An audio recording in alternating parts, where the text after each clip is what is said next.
Hi and welcome back. Some time ago a friend of mine handed me a nut that looked very similar to this, and he asked me if I could tell him why there was a seam running down the middle of it. The seam was obviously from a forged weld, but it did take me a few minutes to realize how it was made. And then when it finally dawned on me that there couldn't have been just one nut, even though that's all he found, there must have been several, I realized that what the guy did is he took a bar that he had and folded it over and welded it to make the bar stock that he needed to make the nut. And then he just simply cut off the sections for as many nuts as he needed.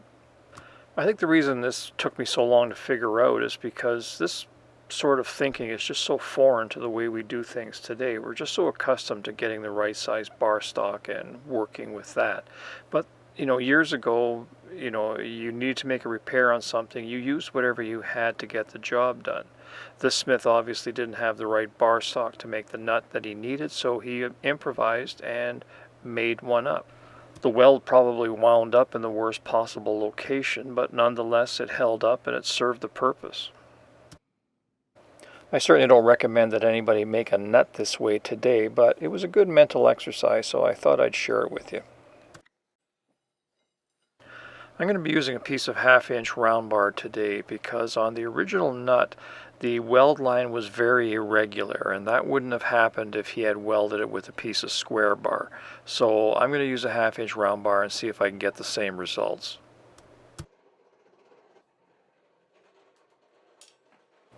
The first step, of course, is to simply bend the bar over and get it ready for welding.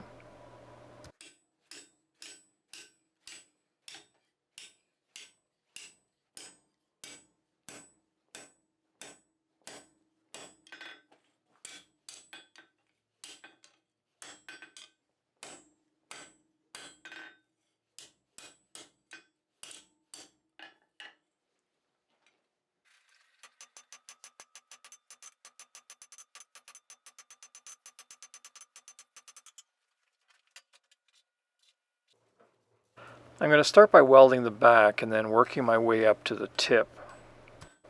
All the sparks that you saw flying around a moment ago is because the bar was getting a little too much oxygen, so hopefully it didn't affect the weld, but I'll certainly find out in a moment.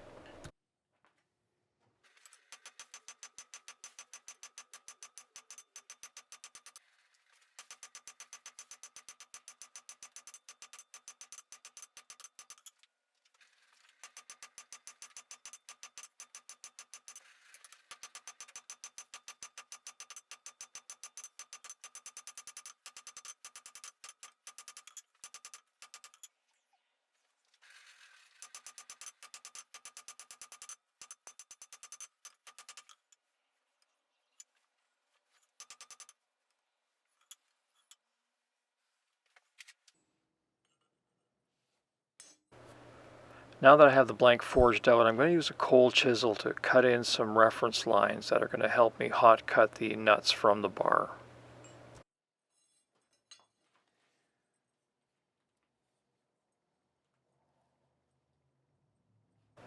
I'm using a set of dividers to help me lay out the cut lines because the width of the bar is a little under 1 inch, so it would be too difficult to make accurate cuts using my anvil ruler.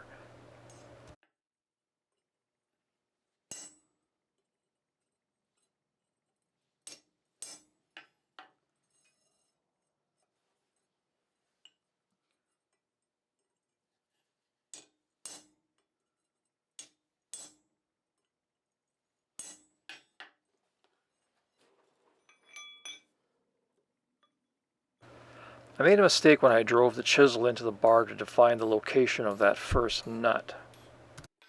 Instead of simply reinforcing the location of the cut lines for that first nut, I practically severed that nut from the bar.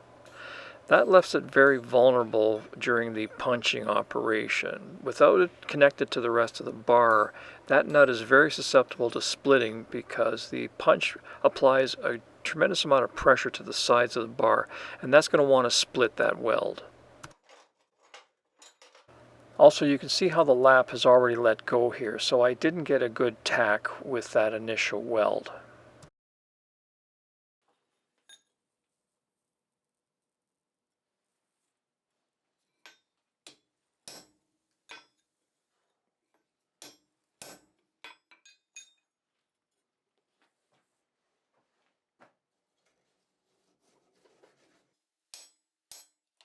And as expected, the first nut did split open when I punched it.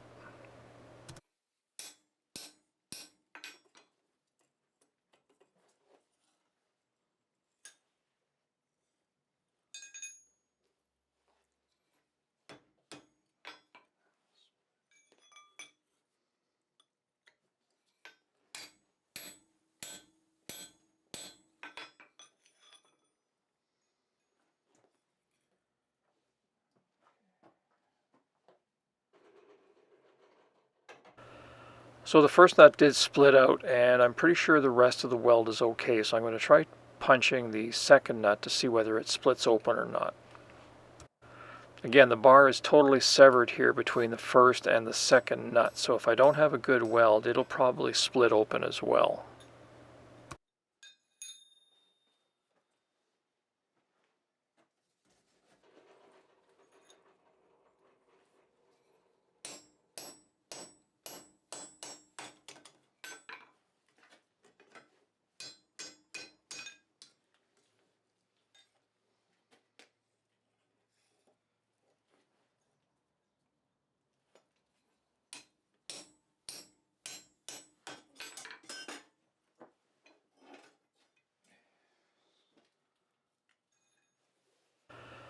So I have a clean hole and the nut didn't split, so I think I'm okay.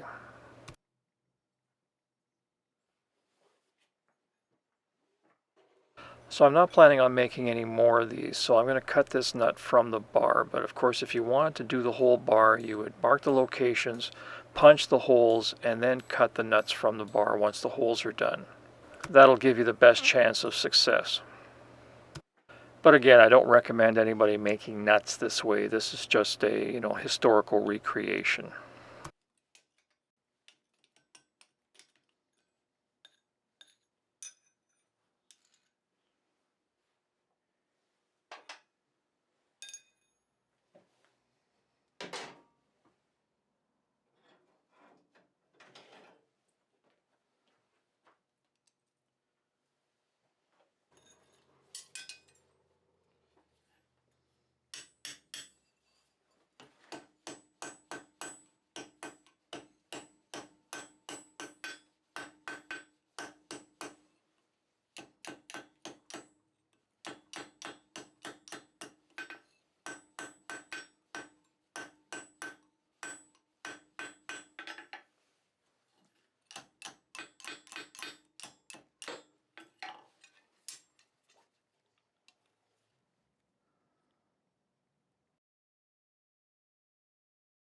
Here's a closer look at the first nut and how it split open.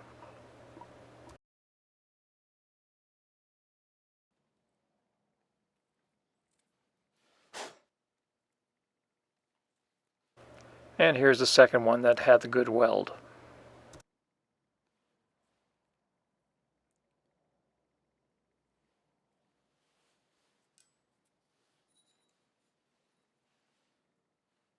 And here I've laid out the rest of the bar to illustrate the progression of the steps. I'll be bringing this around to demonstrations as another sample piece to show people.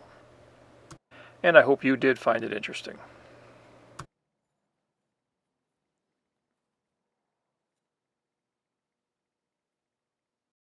Hi, I'm Dennis, and thanks for watching. If you're interested in supporting this channel, the simplest way, of course, is to like, comment, and subscribe. If you have questions and you want to contact me directly, you can do so by emailing me at either one of the addresses that I have listed here.